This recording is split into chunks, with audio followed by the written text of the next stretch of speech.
I'm John, I'm Roland. and this is Late to the Game. Today we're going to talk about the politics of XCOM Enemy Unknown. We are going to talk about the story of Enemy Unknown. Spoiler warning. XCOM is an interesting series. It goes back to 1994 when UFO Defense was released.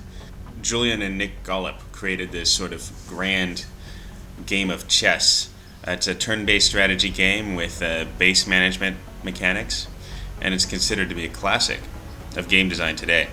You are the commander of the Extraterrestrial Combat Unit, or XCOM, funded by the world's government, and it meant you had to please the governments while attempting to expand, capture, and adapt the technology of the aliens to help you in your struggle. As you build up your technology, the enemy is building up as well. It's totally a game of escalation. Gollop wanted to make this we go and invade other planets war game. And then Microprose said, no, we need to keep this to one and keep it grounded. So it switched and became an alien invasion story. And alien invasion stories coming from War of the Worlds are just sort of a look at imperialism. War of the Worlds is a perfect example. It's some story that's been remade several times. Just to interject, I'd say the original novel was a look at European imperialism and expansionism from another side. It was sort of a political point of view you couldn't publicly take. Here, look, aliens are invading. Think about that, right? But Absolutely. the structure of the game is one of a Cold War. You have a race for different weapons. You capture other people to learn about technology that the other side is working on. Makes the proposed sequel all the more disappointing when it came out. It did this great job of returning it to its roots, to the sort of 60s, 50s and 60s Twilight Zone-ish fiction. But they did it in possibly the worst way for fans.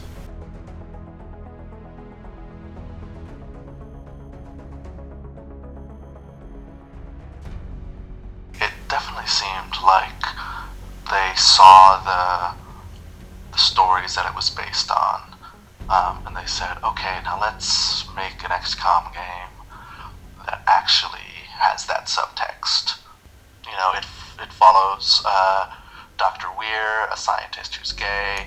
The basing Alan Turing, kind of based on Alan Turing, computer scientist that theorized AI, cracked the German's code, but he lost his reputation when he was outed as gay.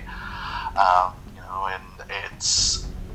And also at the time, we had the CIA did a major purge on themselves, and the FBI too, like a moral purge where they fired all the homosexual members. And obviously this was not something they were talking about in the 50s, but it's something that they could talk about now in the 50s. And that seemed to be what they were going for. What Bioshock did with Ayn Rand and objectivism, they were going to try to do with XCOM in Cold War, in McCarthyism. The gameplay didn't translate through the trailer. It looked cool. We were like, why is this XCOM? Right. The distraction was XCOM, which is a mechanics-based game. How does this translate to a first-person shooter that we've seen everywhere? And this is a quote from Christoph Hartmann. And it says, the 90s generation of gamers all love XCOM, and we own the IP. So we thought, okay, what do we do with it? Every studio had wanted to do it, and each one had its own spin. But the problem was that turn-based strategy games were no longer the hottest thing on planet Earth. But this is not just a commercial thing. Strategy games are just not contemporary. That angered fans more than anything else.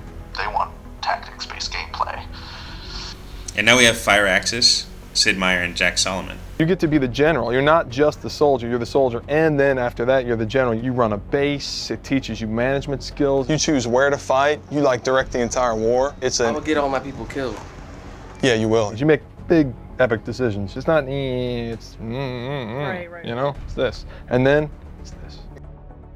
Firaxis Studios was the perfect company to try to tackle this. If any game has that kind of turn-based strategy and tactics gameplay, it's Alpha Centauri. Probably the biggest leap from the original XCOM to this one isn't in the mechanics at all, as much as it is in the addition of an objective-based narrative. This Council of Nations has convened to approve the activation of the XCOM project.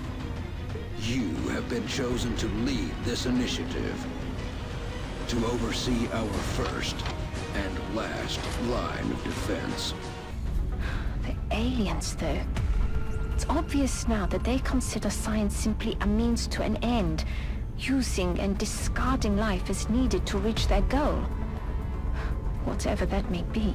The more I see, the more I don't want to see. That twisted hulk of flesh and metal, driven by the alien technology. Can we still call that life? We have to keep moving forward with the project, but the thought of treading the same path as the aliens is troubling. What if they were like us once? Are we just part of a continuing cycle? If this is a glimpse of our future, I want no part of it. Valen begins criticizing the aliens for that all their technology is basically for war. And Shen has a similar criticism.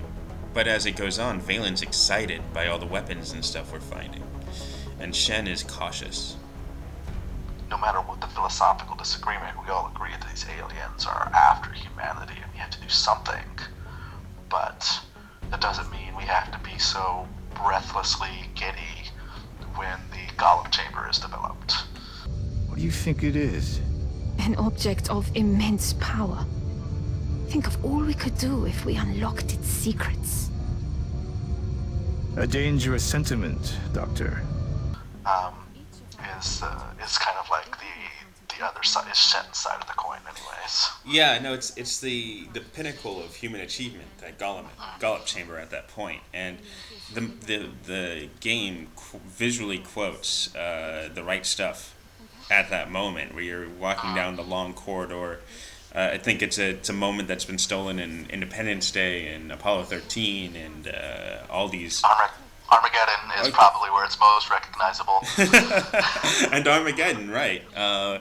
Where, we're walking down the long hallway, showing the giant leap that humanity is about to make, and instead of a rocket, it's a sphere that makes you even more psychic. It changes humanity for the better. A new type of weapon is required. In order to progress in the game, you have to capture a live alien. You have to interrogate it. You have to capture this sort of guard figure called an outsider and interrogate that and take it apart and turn it into a key. So, torture in video games, when it is portrayed, torturing the hero is very bad, and it's just a straight up, like, these people are so terrible that they'll torture to resist the torture and kind of get out, and that's heroic. When you torture a villain to get information, as it's been like a gameplay mechanic in Splinter Cell Convention and like Punisher, and they can't resist. Eventually, just the fact that you press the torture button means that you'll probably get information, or they know nothing. And in Splinter Cell, you usually kill them at that point. And certainly we can read some moral gray areas into it, but in terms of gameplay mechanics, it's always presented in a pretty black and white manner, and I don't think it's nearly so black and white in XCOM at all. But then you look at that interrogation scene. Those sectoids look scared. When you see that sectoid afraid, it's like the ending scene in the Starship Troopers film. Like, you're delighted that you made that alien scared because it's killed your buddies for the first time. It makes you kind of question that. Eventually, you experiment on your own soldiers, even, and turn them into psychics. All this is portrayed pretty heroically. And that absolutely ties into the very end. At long last, you have succeeded where we have failed. And it implies the purpose of the alien attacks was to make the human soldiers basically create a class of humans that is different from the rest of us. Extraordinary. They commit acts of terror to force an agenda upon you, which sounds really similar to, many terrorist motivations. Looks like they've changed their tactics. But why? Why do this? It's a message to the entire world that nothing can stop them.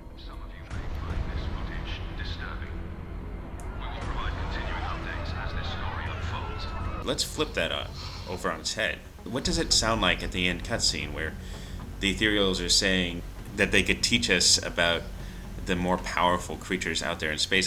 We who were cast out, we who were doomed to feed on the gift of lesser beings, as we sought to uplift them, to prepare them for what lies ahead. A liberated Iraq can show the power of freedom to transform that vital region by bringing hope and progress into the lives of millions.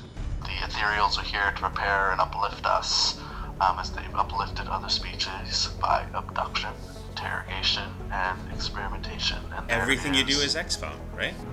That's everything you do is XCOM.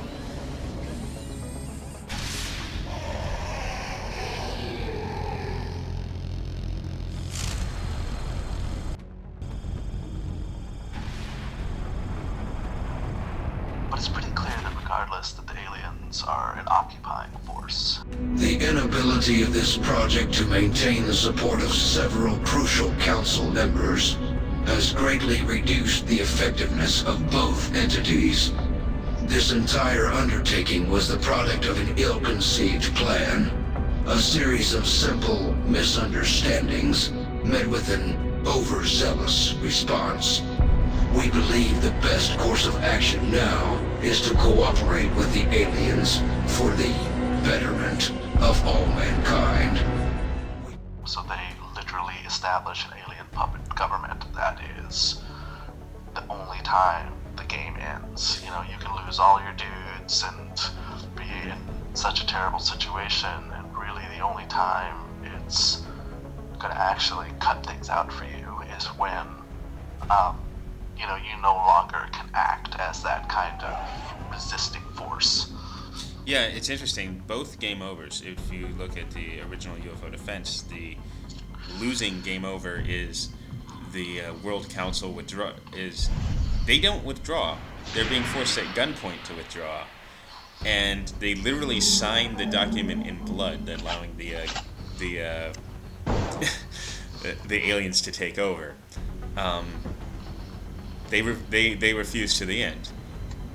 In Enemy Unknown, they're mind controlled, like you said, a literal puppet government. This is what we were planning on doing in Iraq. This is what we've done in Panama. It's like every imperialist force has done this.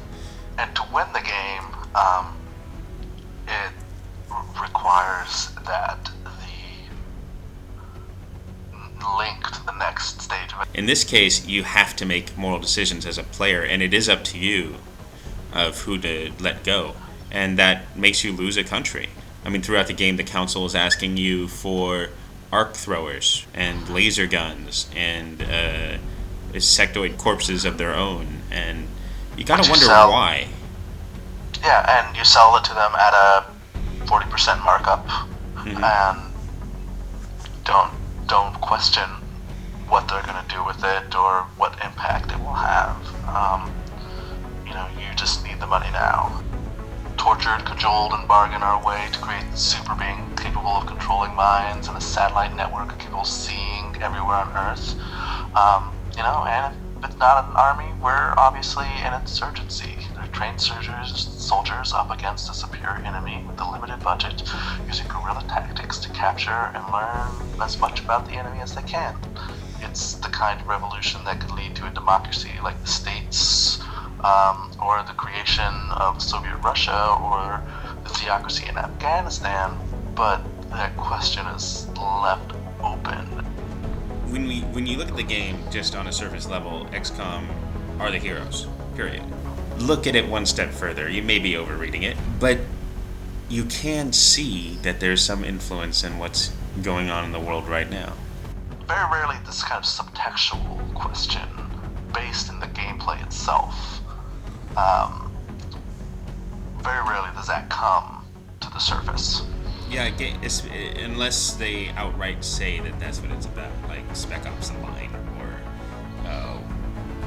Walking Dead, or even Far Cry 3, where the creators are going out there. Our games mean something. XCOM had no one is talking about the story. The story is very cliche. I mean, it fits the trope, you have to become the enemy to defeat him to the T. It just comes down to how games are viewed. Games are viewed as toys. They're not message machines unless the creators go out of their way to tell you they are. And I think that's a disservice to creators of a game.